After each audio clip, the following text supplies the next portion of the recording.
안녕하세요. 가정의학과 전문의 황하나입니다. 여러분 혹시 이런 경험을 하신 적이 있으신가요? 병원에서 검사 결과지를 받아들고 혈당 수치가 높다는 말을 처음 들었을 때 그 순간 머릿속이 하얗게 변하면서 가슴이 철렁 내려앉는 느낌을 받으신 적이 있으신가요?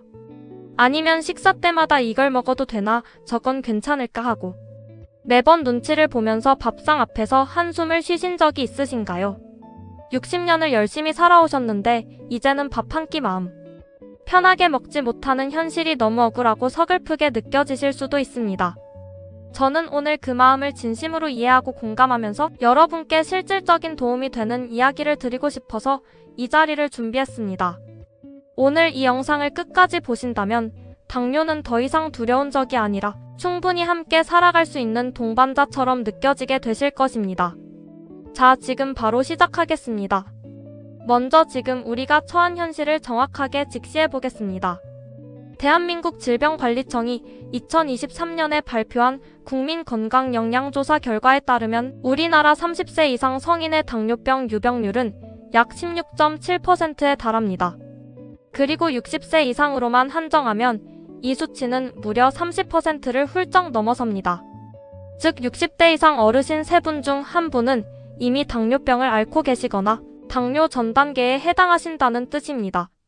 더욱 안타까운 것은 당뇨병 환자의 약 35%는 자신이 당뇨인지조차 모르고 계신다는 사실입니다. 세계보건기구 WHO의 2023년 보고서에 따르면 전 세계 당뇨병 환자 수는 현재 약 5억 3,700만 명이며 2045년에는 7억 8,300만 명까지 증가할 것으로 예측됩니다. 당뇨병은 더 이상 특정한 누군가의 병이 아닙니다. 우리 모두의 현실이 되어버렸습니다. 특히 60세 이후에는 우리 몸에서 중요한 변화들이 동시에 일어나기 시작합니다. 근육량이 줄어들면서 인슐린 저항성이 높아지고 췌장의 베타세포 기능이 서서히 떨어지며 신체 활동량이 줄어들면서 기초대사량도 감소합니다. 여기에 오랜 세월 동안 쌓인 식습관의 관성까지 더해지면 혈당이 조용히 그리고 빠르게 올라가기 시작하는 것입니다. 문제는 당뇨병이 처음에는 아무런 통증도 아무런 증상도 없이 찾아온다는 점입니다. 그래서 많은 분들이 이미 합병증이 상당히 진행된 후에야 비로소 심각성을 깨닫게 됩니다. 당뇨병의 합병증은 우리가 생각하는 것보다 훨씬 광범위하고 심각합니다. 망막병증으로 인한 시력 저하, 신장 기능 저하로 인한 만성 콩팥병, 말초신경병증으로 인한 손발 저림과 통증, 심혈관 질환으로 인한 뇌졸중과 심근경색, 그리고 면역력 저하로 인한 각종 감염증까지 당뇨병은 온몸을 천천히 그리고 조용히 무너뜨리는 병입니다. 2022년 대한당뇨병학회가 발표한 자료에 따르면 당뇨병 환자는 비당뇨인에 비해 심혈관 질환 발생 위험이 약 2배에서 4배 높고 만성 콩팥병 발생 위험은 약 3배 이상 높습니다. 이 숫자들을 듣고 계시면서 혹시 가슴이 무거워지셨나요? 그렇다면 저는 이제 여러분께 희망의 이야기를 드리고 싶습니다. 당뇨병은 무섭지 않습니다. 알고 대처하면 충분히 조절할 수 있습니다. 2001년에 핀란드에서 진행된 당뇨병 예방 연구, 즉 핀란드 DPS 연구 결과에 따르면 당뇨 전 단계 환자들이 식이요법과 생활습관 개선만으로 당뇨병 발병률을 무려 58%나 낮출 수 있었습니다. 약이 아니었습니다. 수술도 아니었습니다. 바로 매일 먹는 음식과 생활 방식의 변화였습니다. 그렇다면 구체적으로 어떻게 해야 할까요? 지금부터 60대 어르신들의 현실에 딱 맞는 당뇨 예방 식단을 하나씩 자세히 말씀드리겠습니다. 첫 번째로 가장 중요한 것은 흰쌀밥을 줄이고 현미나 잡곡밥으로 바꾸는 것입니다.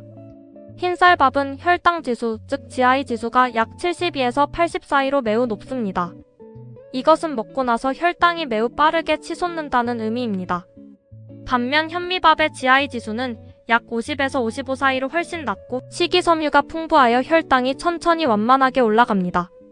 2021년 하버드 공중보건대학원에서 발표한 연구에 따르면 흰쌀밥 섭취량이 많을수록 제2형 당뇨병 발생 위험이 유의미하게 증가하였으며 현미로 대체했을 때 당뇨 발생 위험이 16% 감소하는 것으로 나타났습니다. 당장 모든 것을 바꾸실 필요는 없습니다. 처음에는 흰쌀밥에 현미를 30% 정도 섞어서 드시다가 서서히 그 비율을 늘려가시면 됩니다. 위장이 약하신 분들은 현미를 8시간 이상 충분히 불려서 지으시면 소화가 훨씬 편해집니다. 두 번째는 단백질을 충분히 드시는 것입니다. 60세 이후에는 근감소증, 즉 근육이 빠르게 줄어드는 현상이 가속화됩니다. 근육은 우리 몸에서 혈당을 가장 많이 소비하는 조직입니다. 근육이 줄면 혈당이 올라갈 수밖에 없는 구조입니다. 단백질을 충분히 섭취하면 근육을 유지하고 혈당 조절 능력을 보존하는 데 큰 도움이 됩니다. 권장 섭취량은 체중 1kg당 하루 약 1.2g에서 1.5g 정도입니다. 체중이 60kg이신 분이라면 하루에 약 72g에서 90g의 단백질이 필요합니다. 두부, 콩류, 생선, 닭가슴살, 달걀 등을 몇 끼 골고루 드시고 특히 아침 식사에 단백질을 반드시 포함시키는 것이 중요합니다. 아침에 단백질을 섭취하면 하루 종일 혈당이 안정적으로 유지되는 데 도움이 됩니다. 세 번째는 채소를 밥보다 먼저 드시는 것입니다. 이것은 매우 간단하지만 효과가 놀라운 방법입니다. 2015년 일본 도호쿠 대학교 연구팀이 발표한 연구에서 채소를 먼저 먹고 탄수화물을 나중에 먹은 그룹은 반대로 먹은 그룹에 비해 식후 혈당 상승이 약 40% 억제되었습니다. 채소에 들어있는 식이섬유가 소화관에 일종의 장벽을 만들어서 당분의 흡수 속도를 늦추기 때문입니다. 식사 순서만 바꾸셔도 혈당 조절에 이렇게 큰 차이가 납니다. 채소, 단백질, 국물, 그리고 마지막에 밥이나 빵 순서로 드시는 습관을 들여보시기 바랍니다. 네 번째는 식후 10분에서 15분 걷기입니다. 이것은 식단이 아니라 움직임이지만 혈당 관리에 있어서 어떤 약보다도 강력한 효과를 발휘합니다. 2022년 스포츠의학 저널에 발표된 메타 분석 연구에 따르면 식후 2분에서 5분 이내에 가벼운 걷기를 시작하면 식후 혈당 상승을 최대 30%까지 줄일 수 있습니다. 무릎이 좋지 않으신 분들은 앉은 자리에서 다리를 들었다 내렸다 하는 가벼운 동작만으로도 유사한 효과를 얻으실 수 있습니다. 다섯 번째는 견과류를 간식으로 활용하시는 것입니다. 과자나 빵 대신 아몬드, 호두, 땅콩 등의 견과류를 하루 한 줌 약 25g에서 30g 정도 드시면 불필요한 혈당 급등 없이 포만감을 유지하실 수 있습니다. 2014년 당뇨병 치료 저널에 발표된 연구에 따르면 하루 약 30g의 견과류를 꾸준히 섭취한 그룹은 당뇨 발병 위험이 유의미하게 낮아졌습니다. 단 신장 기능이 좋지 않으신 분들은 섭취량에 주의가 필요하므로 담당 의사와 반드시 상담하시기 바랍니다. 여기까지 들으시면서 혹시 이런 생각을 하셨을 수도 있습니다. 나는 이미 60이 넘었는데 지금 바꾼다고 달라지겠어 하고 말입니다. 저는 그 마음이 너무나 이해됩니다. 60년을 살아오시면서 몸의 밴식 습관을 바꾼다는 것이 얼마나 어렵고 때로는 서럽게까지 느껴지는지 저는 진료실에서 수많은 어르신들의 눈물을 보며 충분히 알고 있습니다. 그러나 여기서 저는 2500년 전을 살았던 한 위대한 철학자의 말씀을 여러분께 꼭 들려드리고 싶습니다. 고대 그리스의 철학자 히포크라테스는 이런 말을 남겼습니다. 음식으로 고치지 못하는 병은 약으로도 고치지 못한다. 2500년 전 의학의 아버지가 이미 알고 있었습니다. 우리가 매일 먹는 것이 곧 우리의 몸을 만들고 우리의 건강을 결정한다는 사실을 말입니다. 또한 공자께서는 이런 말씀을 하셨습니다. 배움에는 늦음이 없다. 60세는 절대 늦지 않았습니다.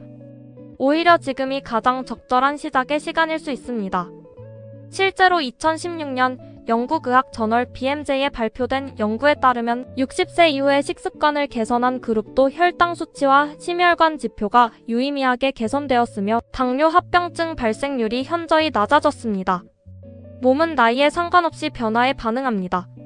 우리의 세포는 우리가 내리는 선택에 항상 응답합니다. 그리고 저는 여러분께 한 가지 더 말씀드리고 싶습니다.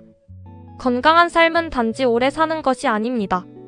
건강한 몸으로 사랑하는 가족 곁에 있어드리는 것, 손자, 손녀의 재롱을 맑은 정신으로 바라보는 것, 이웃과 함께 웃으며 동네 한 바퀴를 걸을 수 있는 것, 그것이 진정한 건강의 의미입니다. 로마의 철학자 키케로는 노년에 관하여라는 책에서 이렇게 말했습니다. 노년의 지혜는 젊음의 열정보다 더 아름다운 열매를 맺는다. 60세 이후의 삶은 결코 황혼이 아닙니다. 평생 쌓아온 경험과 지혜로 가족과 이웃과 사회에 기여할 수 있는 가장 빛나는 시간입니다. 실제로 많은 연구에서 사회적 역할과 공동체 기여가 노인의 정신 건강과 신체 건강 모두에 긍정적인 영향을 미친다는 것이 확인되었습니다. 2020년 국제노년학 저널에 발표된 연구에 따르면 자원봉사나 지역 사회활동에 참여하는 노인 그룹은 그렇지 않은 그룹에 비해 당뇨 관련 합병증 발생률이 낮고 전반적인 건강 지표가 유의미하게 더 좋았습니다.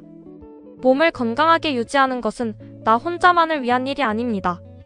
사랑하는 가족을 위해, 함께 살아가는 이웃을 위해, 그리고 아직 이 세상에 드릴 수 있는 것이 많은 여러분 자신을 위해 오늘 식탁 위에서부터 작은 변화를 시작해 주시기 바랍니다. 이제 마무리를 드리겠습니다. 오늘 말씀드린 내용을 짧게 정리해 드리겠습니다.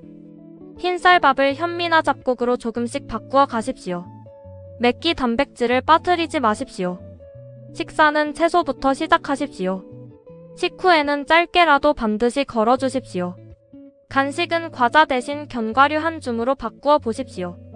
이 5가지 오늘부터 하나씩만 실천해 보시겠습니까? 거창하게 시작하지 않으셔도 됩니다. 내일 아침 밥상에 두부 한 모를 올려놓는 것으로도 충분합니다. 점심에 밥 먹기 전에 나물 한 젓가락을 먼저 드시는 것으로도 충분합니다. 저녁 식사 후에 아파트 복도를 한 바퀴 걸어보시는 것으로도 충분합니다. 여러분의 몸은 지금 이 순간에도 여러분이 내리는 선택에 응답하고 있습니다. 60년을 버텨온 그 몸은 여러분이 조금만 더 잘 돌봐주신다면 반드시 더 건강하게 응답할 것입니다. 저는 오늘 이 영상을 보고 계신 모든 분들이 사랑하는 가족과 함께 밥상 앞에 둘러앉아 오랫동안 건강하고 행복한 식사를 나누시기를 진심으로 바랍니다. 여러분의 건강한 하루하루가 쌓여서 여러분 곁에 있는 사람들에게 얼마나 큰 선물이 되는지 부디 잊지 마십시오.